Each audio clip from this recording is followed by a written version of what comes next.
Okay, let's go to the next one. Zach Macfarlane says, "Hi Ave, I love your tutorials and I appreciate all you've done for the art community. I would appreciate it immensely if you could review my portfolio." Of course.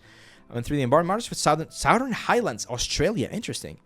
Done some work in VR mobile games and even some physical model making, but my focus is on high fidelity environments for games. Let's take a look. Nice, nice. First things first, we need more. We need more. I only see 2 environments right now, this and this. Let's take a look at your assets here. Really nice presentation, really nice render. Very clean. Love it. Good model. I could definitely see this on a game. This is for games. It's a little bit high for games. It could be optimized a little bit more, but it's fine. UVs could also, I guess I would need to like really go in there and see if we're wasting any UV space, but yeah, that looks fine for a weapon. Lord of the Rings, I love it. I love Lord of the Rings. Careful with the values here. Your colors are getting a little bit too saturated, too grungy. I like the assets. It's Baggins. Bilbo's house, right? Yep, good stuff.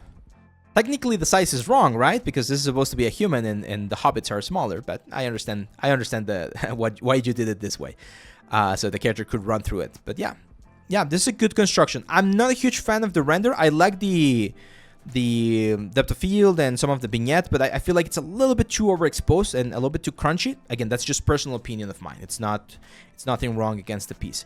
One thing that we're missing though are some wireframes. Okay, it would be important to see some of the wireframes to see how you optimize the assets for this particular element.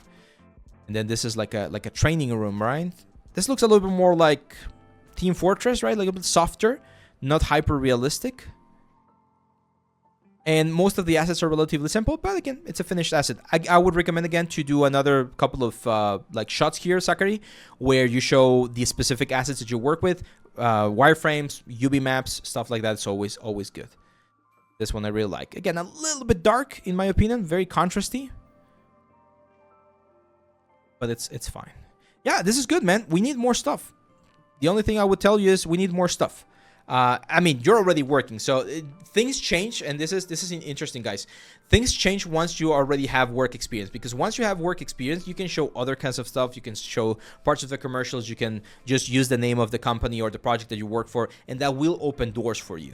So that's why sometimes, especially if you see some of the portfolios from really big guys in the industry, you don't see a lot of stuff because they're working. So if you're working, you don't have time to do portfolio work. If you're not working, that's when you focus on updating or making your portfolio look better.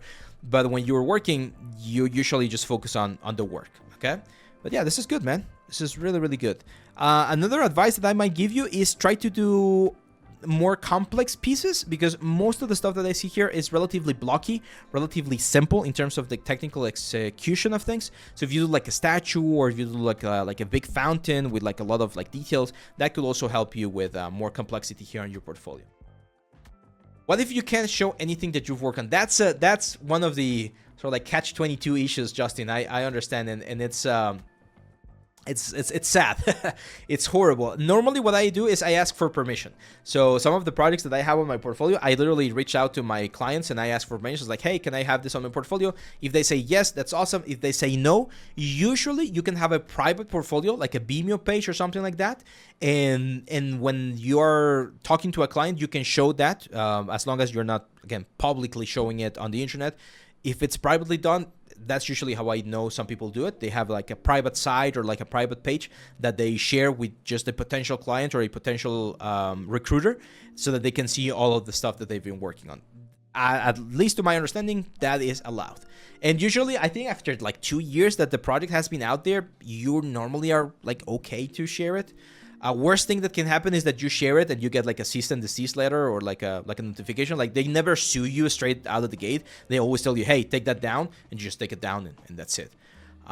So yeah, that's one of the complicated things about our industry. I'm not gonna lie.